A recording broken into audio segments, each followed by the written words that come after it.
오늘은 사무엘하 14장 이제 들어가서 보도록 합니다. 아, 사무엘하 이제 14장 내용은 참 압살롬이 이제 예루살렘으로 돌아오는 내용이죠. 돌아오는 내용 이전에 아, 요압이 드고아에 있는 여자를 통해서 참 다윗 왕의 마음을 지금 돌리는 그런 내용이죠. 참 지금 이제 이 내용은 이제 압살롬이 암논을 죽이고 외가로 도망한 지 이제 3년이 지났다라고 그렇게 됐죠. 3년이 지난 다음에 이제 일어나는 일입니다. 1절에 보면은 서루야의 아들 요압이 이제 왕의 마음이 압살롬에게 향하는 줄을 알았다라고 그렇게 나옵니다. 이제 이 말은 이제 무슨 말인가 하면은 이제 3년이 지났으니까 처음에는 참 다윗이 많이 노했겠죠. 그러나 3년이 지난 지금은 이제 마음이 많이 누그러진 그런 상태였을 것이다라는 것이죠. 그러니까 사람의 마음이 다 그렇잖아요.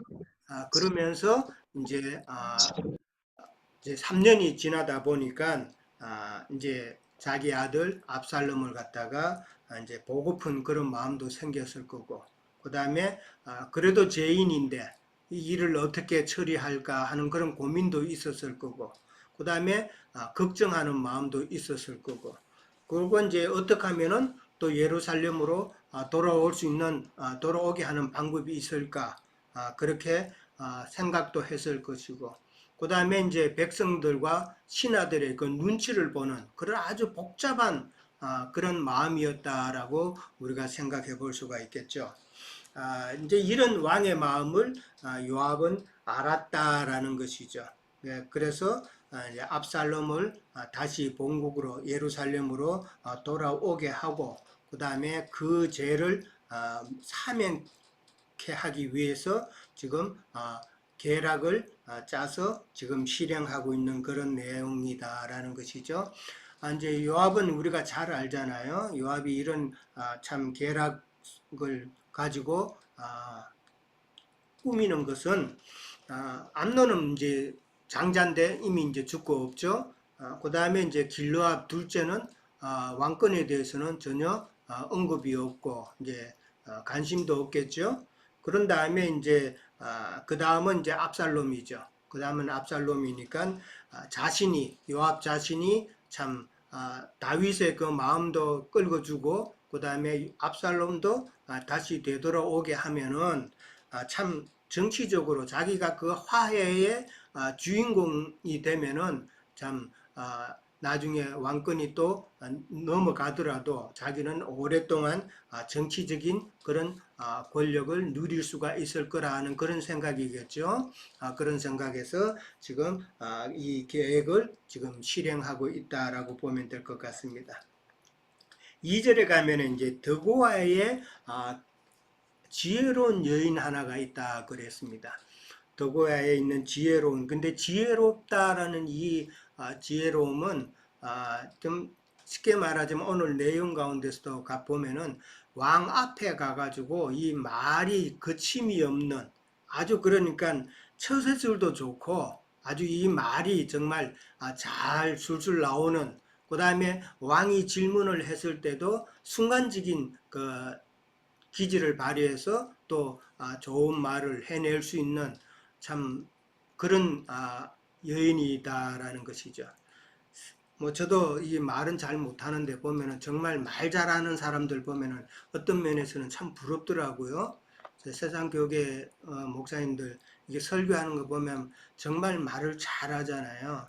예, 옛날에 어느 교회, 여기 유명한 LA 유명한 교회 목사님 이 말씀 듣기 전에예요.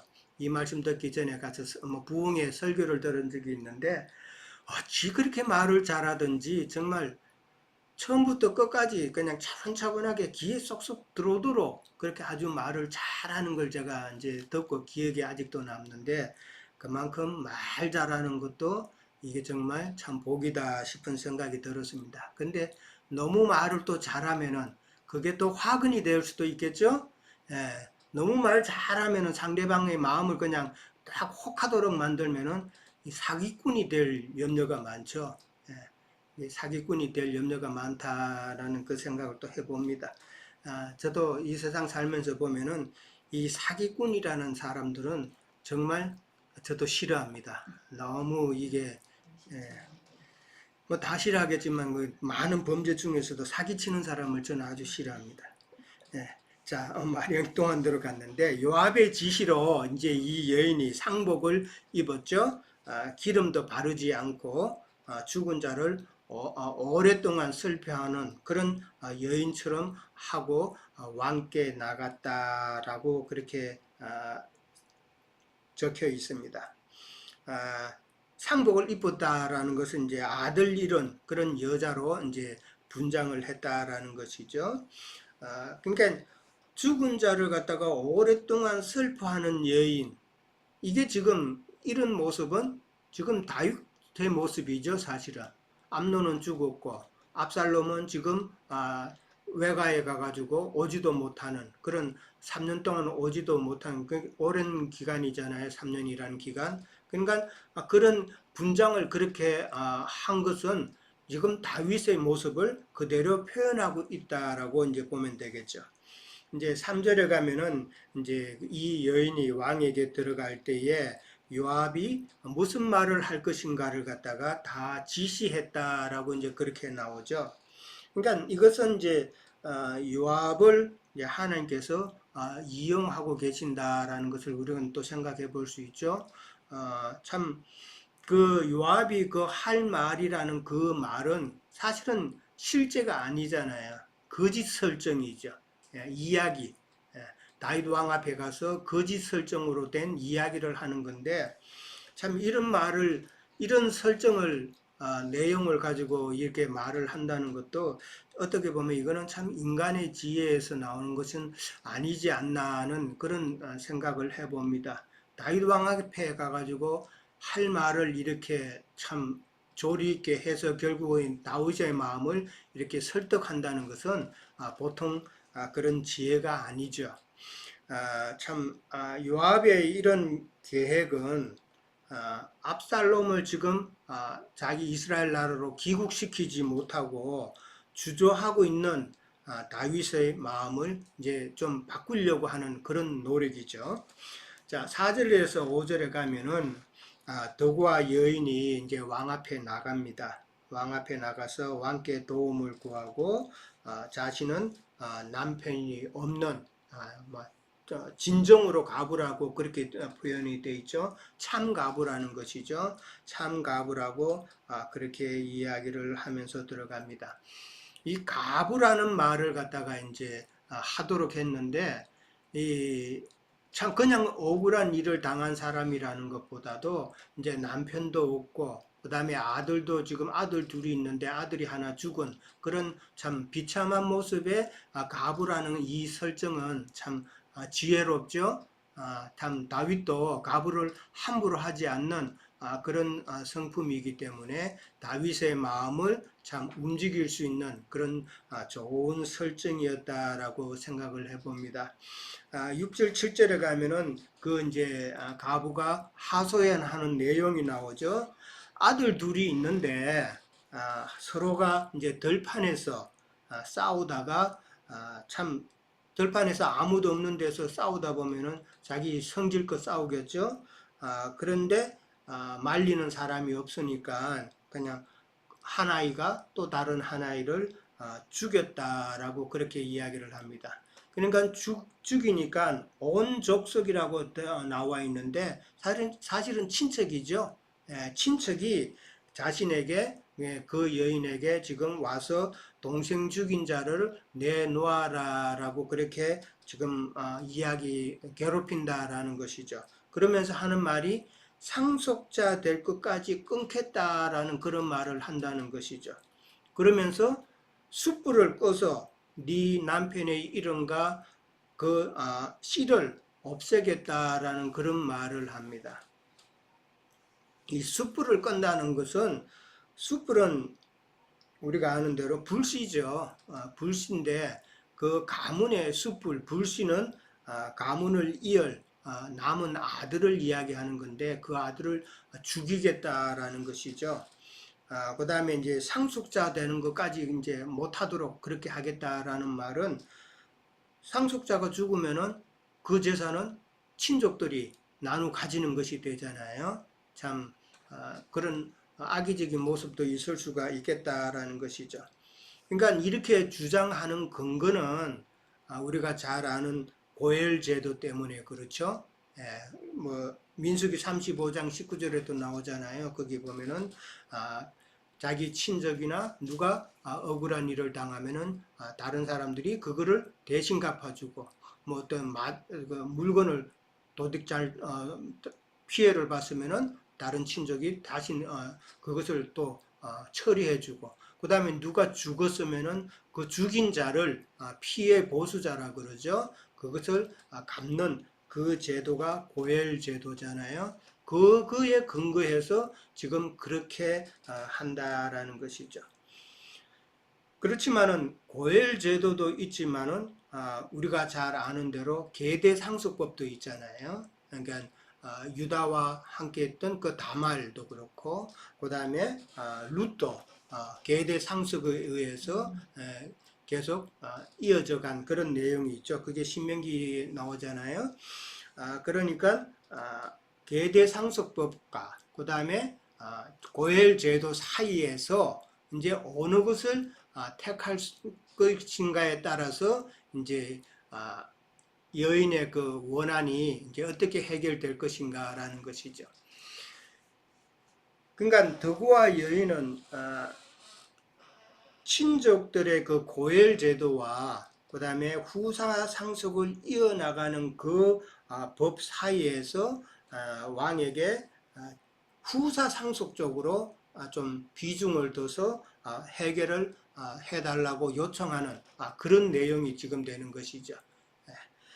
그 다음에 이제 8절하고 9절에 가면은 8절에 가면은 이제 그 가부의 이야기를 들은 다윗이 집에 가 기다리라라고 그렇게 이야기를 하죠. 그럴 때에 9절에 가면은 이 가부는 그냥 집으로 가지 않습니다. 아직 할 말이 많이 남았잖아요. 그렇기 때문에 집에 가지 아니하고 보통 그냥 집에 가라 그러면은 왕이 그렇게 명령하면은 갈 수밖에 없는 상황인데 이 여인은 참 대담한 그런 여인이다라는 것도 생각해 볼 수가 있겠죠. 그러면서 또 말을 이어갑니다.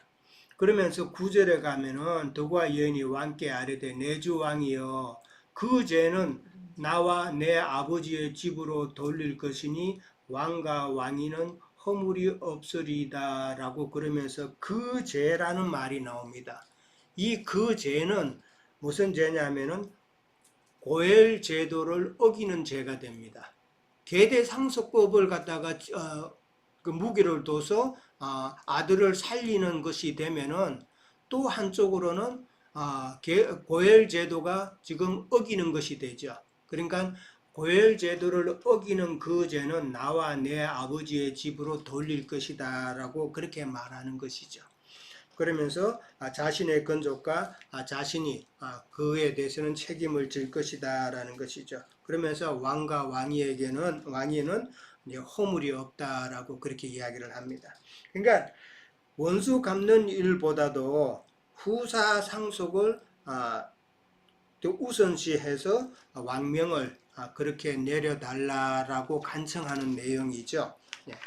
그 다음에 이제 10절에 가면은 왕이 말하기를 누구든지 네게 말하는 자는 내게로 데려오라. 그가 다시는 너를 건드리지 못하게 하겠다고 왕명으로 이제 말을 하게 되죠.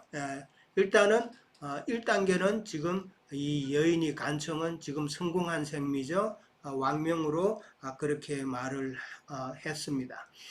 근데 11절에 가면은 왕이 그렇게 말을 했는데도 여인은 계속 청하면서 이야기를 이어갑니다. 쉽게 물러나지 않죠. 그러면서 무슨 말을 하느냐 하면은 왕은 왕의 하나님 여호와를 기억하사 원수 갚는 자가 더 죽이지 못하게 하옵소서. 내 아들을 죽일까 두려워합니다 라고 그렇게 말을 합니다. 여기서 이 여인은 무슨 단어를 쓰나 하면은 왕의 하나님 여호와라는 이 이름을 지금 이야기를 합니다. 그럴 때에 왕이 말하기를 무슨 말을 하냐면은 여호와께서 살아 계심을 두고 맹세하노니 네 아들의 머리카락 하나도 땅에 떨어지지 아니하리라 이렇게 말을 합니다. 그러니까 그 여인이 왕의 하나님 여호와라는 이름을 사용함으로써 왕의 대답에서는 여호와라는 이름이 또 나오죠. 여호와께서 살아 계심을 두고 맹세한다라는 이런 말을 그렇게 하도록 이제 의도적으로 이 여인이 여호와의 하나님 여호와라는 이름을 의도적으로 사용해 가지고 다윗의 입에서 여호와의 살아 계심을 두고 맹세한다라게 그렇게 말을 함으로써 완전히 돌이킬 수 없는 여호와의 이름으로 맹세했으니까 도무지 돌이킬 수 없는 그런 판결을 확정하도록 유도했다라는 것이죠. 상당히 지혜로운 그런 내용이죠. 그렇게 이야기를 하고 난 다음에 이 여인이 12절에 가면은 여인이 이르되 청하건대, 참 여인이 다윗 왕 앞에서 내가 한 말씀만 더 하겠습니다. 내가 또 청하오니 15절에도 가면은 내주 왕께 이 말씀을 여쭙는 것은 이런 식으로 지금 여러 번 다윗 왕 앞에서 자기의 말을 이어가는 그런 내용이 나옵니다. 근데 이제 12절부터는 본격적으로 이제 자신의 그 이야기를 갖다가 지금 압살롬에게 적용시키는 내용을 지금 이제 설명을 하고 있습니다. 압살롬이라는 말은 안 했지만은 그러나 내용상 지금 압살롬을 생각해서 지금 하고 있는 말이다라는 것이죠. 그러니까 압살롬을 자기 아들을 살린 것처럼 계대 상속에 의해서 살린 것처럼 압살롬도 살려야 된다. 다시 되돌아오게 해야 된다라는 것을 12절부터는 이제 좀 더 강하게 이야기하고 있다라는 것이죠. 13절에 가면은 여인이 말하기를 어찌하여 왕께서 하나님의 백성에 대하여 이 같은 생각을 하셨나이까 라는 말이 나옵니다.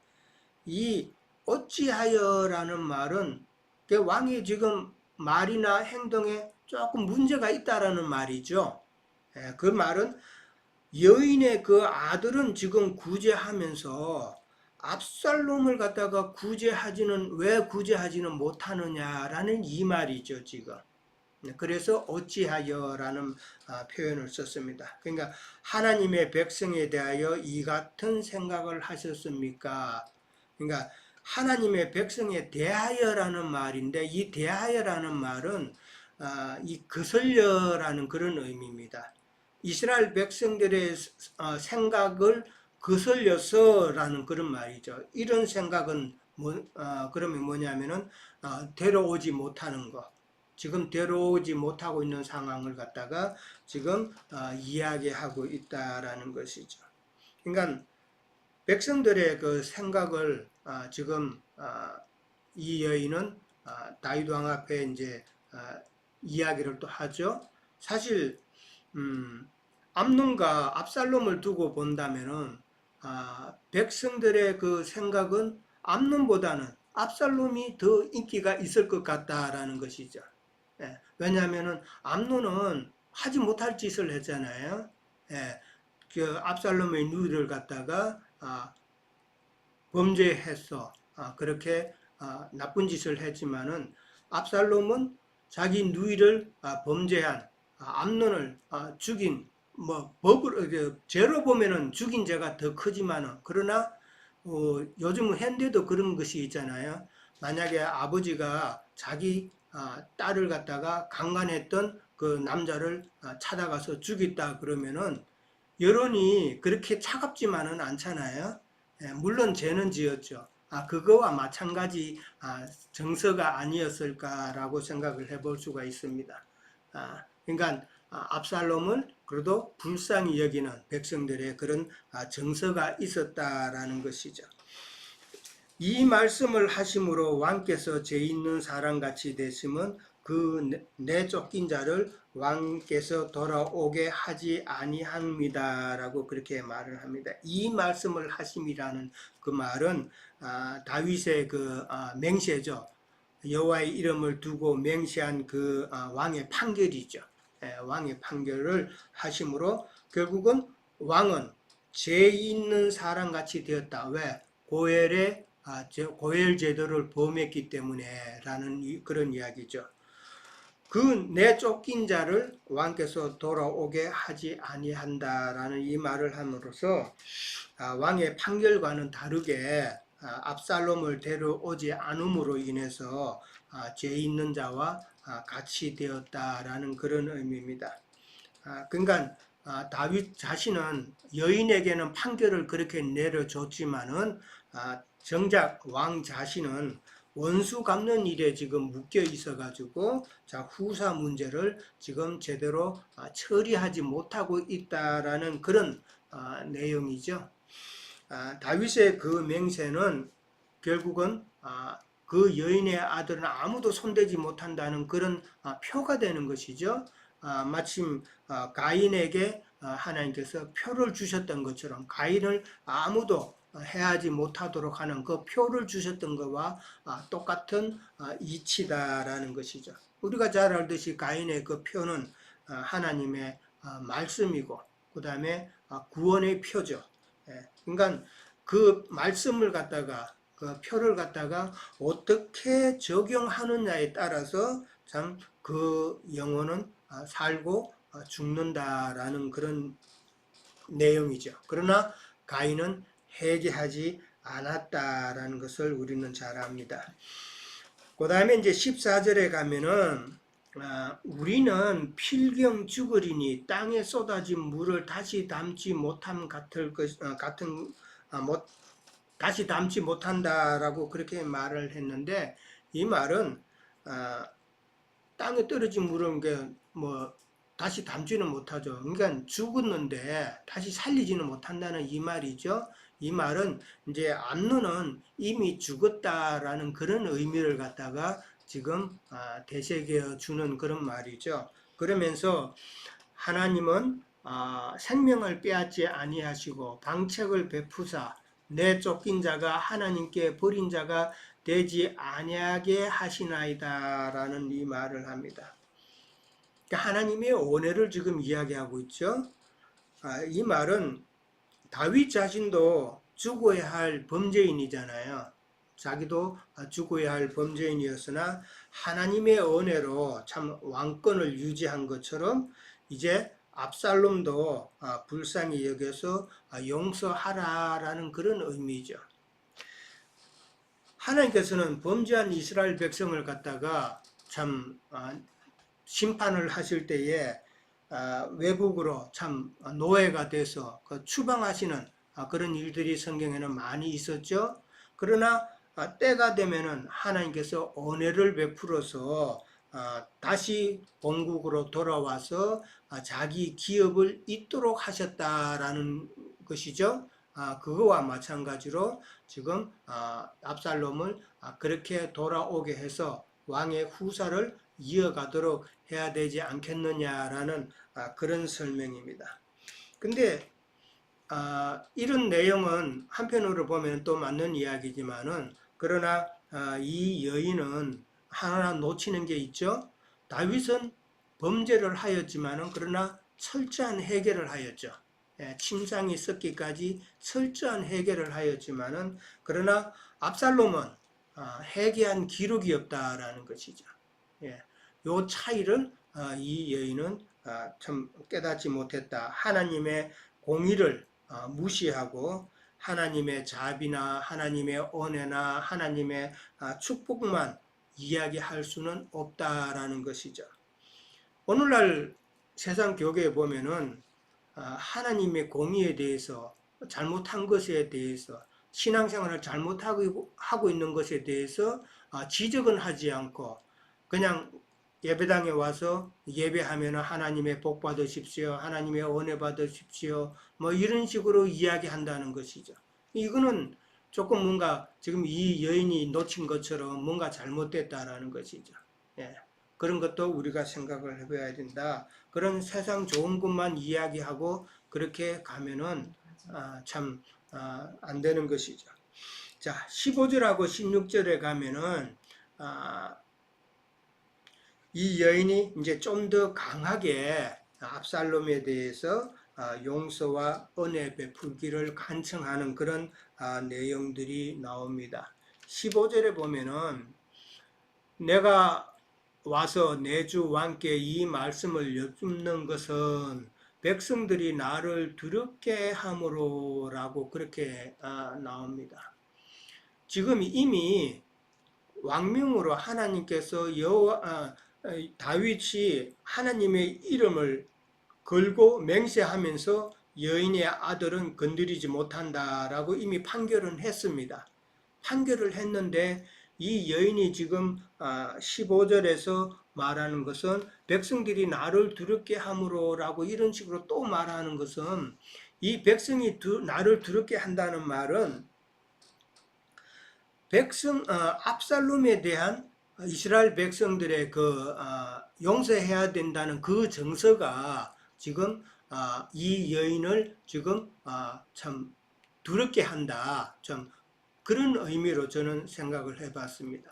이미 그 여인의 아들에 대해서는 끝났으니까. 근데 이 여인이 백성들이 나를 두렵게 한다는 말은 백성들의 정서가 압살롬을 살려야 된다고 그렇게 말하니까 내가 어찌할 바를 모르겠다라는 그런 의미로 우리가 생각할 수 있겠다라는 것이죠. 그러니까 15절에서 16절 요 내용을 보면은 지금 이 더고아의 그 여인은 지금 백성들을 대표해서 압살롬을 구명하는 그런 모습이 아닌가 그렇게 생각을 해볼 수가 있는 것이죠. 하나님의 기업이라고 이제 나옵니다. 하나님의 기업은 여인으로 봐서는 자기의 가문이겠지만은 여기서는 하나님의 기업에서 끊을 자의 손으로부터 종을 구원하시리라 뭐 그렇게 말이 나오는데 이것은 하나님의 기업은 결국은 다윗의 가문을 두고 이야기한다라고 생각해 볼 수 있죠. 17절에 가면은 왕의 말이 여인에게 위로가 되었듯이, 그러니까 왕의 왕명이 여인에게 큰 위로가 되었죠. 위로가 되었듯이 왕은 현명한 판단으로 생명의 대를 이어서 위로 받기를 원한다라는 그런 말로 17절에서 이야기를 하고 있습니다. 그러면서 왕의 하나님 여호와께서 왕과 같이 계시옵소서라고 그렇게 말을 하는데 마치 왕에게 축복하는 그런 내용이죠. 축복하는 그런 것으로 이해할 수 있고 축복하면서 자기의 간청을 그렇게 끝맺는 것으로 그렇게 나옵니다. 예, 저는 여기까지 하도록 하겠습니다. 예. 자, 이어주시죠.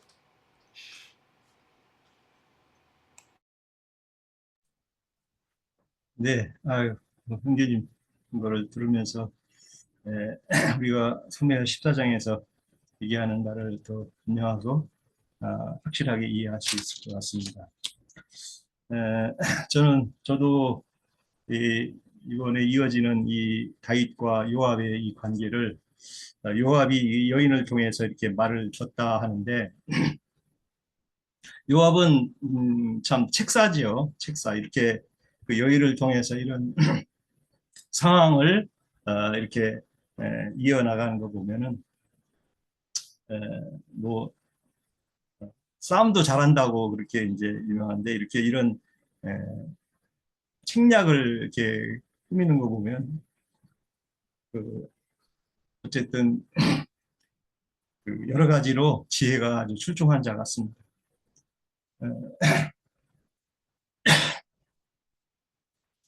여기서도 뭐 가인과 아벨의 그런 쳐 죽이고 또 가인의 길을 가는 자들의 그런 생명을 이렇게 연장시켜서 구원에 이르게 하는 그런 하나님의 어떤 그런 구속사가 복음사가 이렇게 숨겨 있다 봅니다.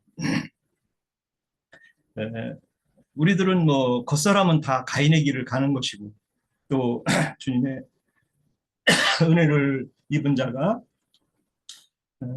구원을 받아서 속사람을 이렇게 구원의 길로 가는 것이라 봅니다. 죄송합니다.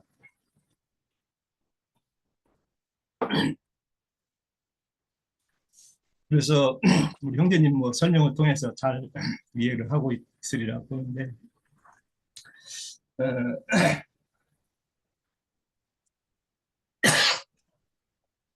목이 안 좋네요.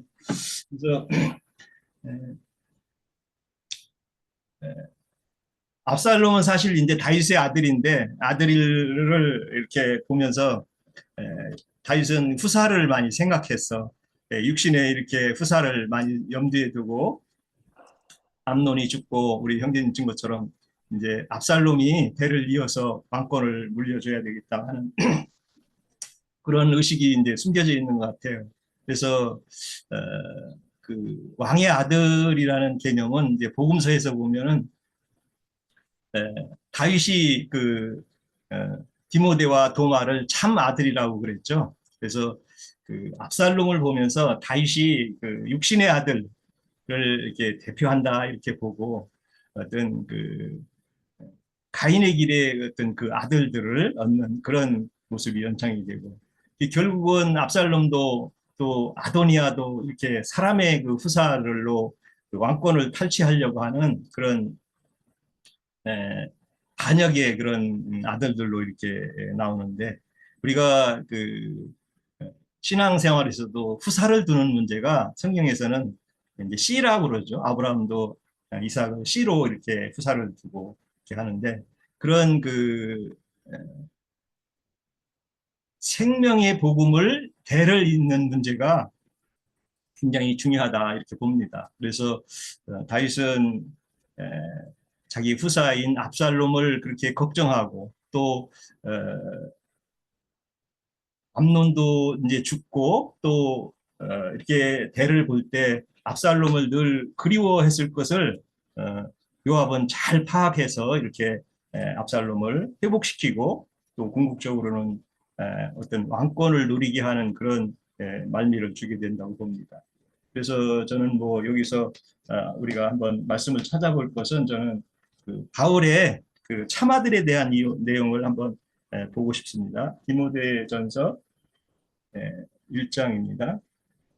1절 한번 읽어보겠습니다. 우리 구주 하나님과 우리 소망이신 그리스도 예수의 명령을 따라 그리스도 예수 된 사도 된 바울은 믿음 안에서 참 아들 된 디모데에게 편지하노니 하나님 아버지와 그리스도 예수 우리 주로부터 은혜와 긍휼이 평강이 네게 있을지어다.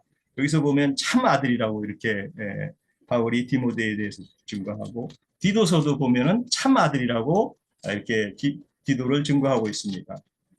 우리가 그 말씀 씨를 가진 자들을 아들의 대를 잇는다 이렇게 얘기하는데 그래서 그 디모데에게도 그 참 아들의 도리를 디모데전서에 보면 구절절하게 이렇게 참 그 잘못 가르치는 다른 교훈 가르치는 자들과 대비해서 이렇게 아들의 그 역할을 바울이 이렇게 당부를 하는 것을 보면은 영적 아들에 대한 그 이해는 이제 다윗도 솔로몬이 다시 이렇게 대를 잇게 되는데 그 대를 잇는 그 후사에 대한 의미를 우리가 이 사무엘상 구절에서 이렇게 한번 저는 대비해서 한번 생각해 봤습니다. 마치겠습니다. 목이 안려서 죄송합니다.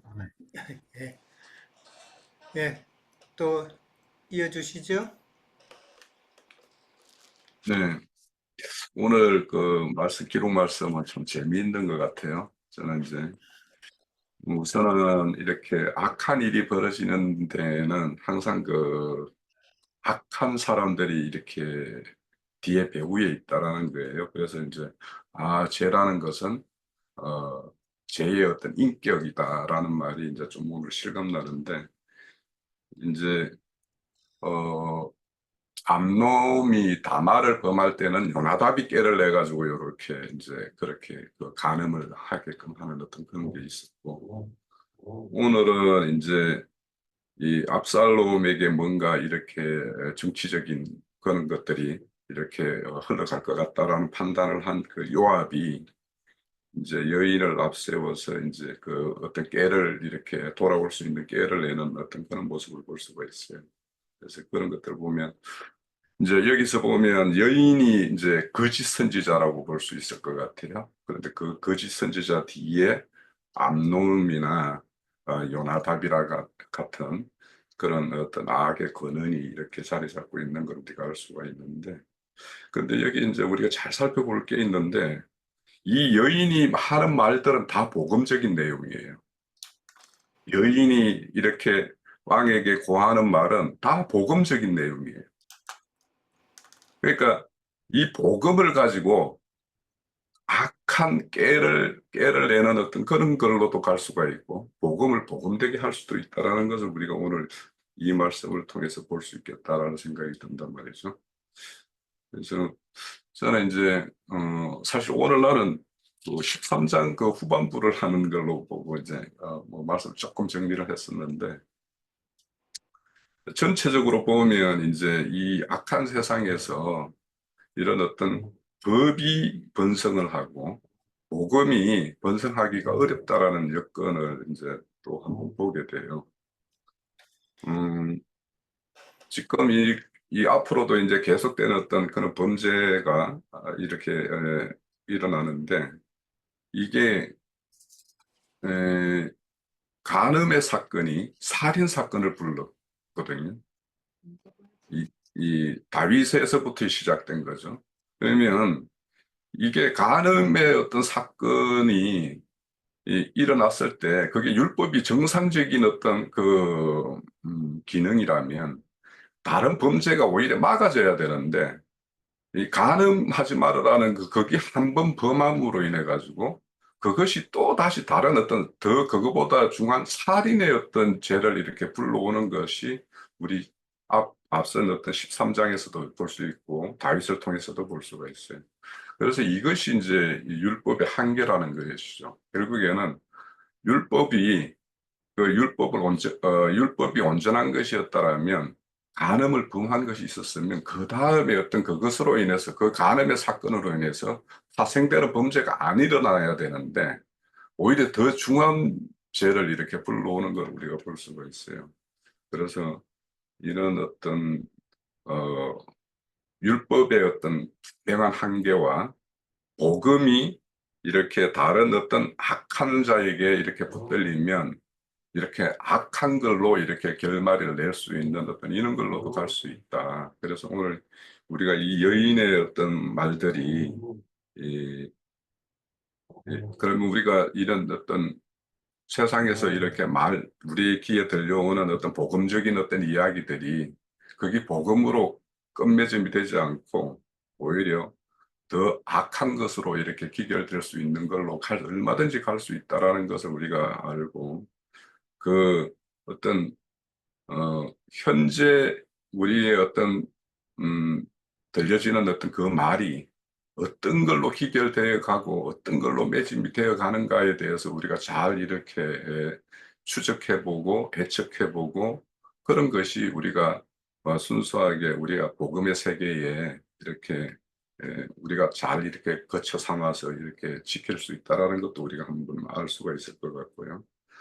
그리고 이제 이 율법이라는 것이 잠시 잠깐 이렇게 이장을 할 수 있다라는 거예요. 그러니까 오늘도 이렇게 보면 요압과 이 여인들이 이들이 패턴을 내는 말은 복음적인 말인데, 이 사람들은 그 어떤 복음적인 내용으로 이 내용을 이해하는 것이 아니라 이것이 자신들의 어떤 목적을 이루는 어떤 그런 어떤 하나의 수단과 방법으로만 이렇게 채택을 하고 있기 때문에 이 사람들은 복음의 사람이라고는 할 수 없을 거 아닙니까? 그죠? 그러면 여전히 율법의 사람인데, 율법의 사람이 그 어떤 복음의 내용을 가지고 자신이 율법이 아닌 복음이라고 이렇게 이장할 수 있다라는 거예요.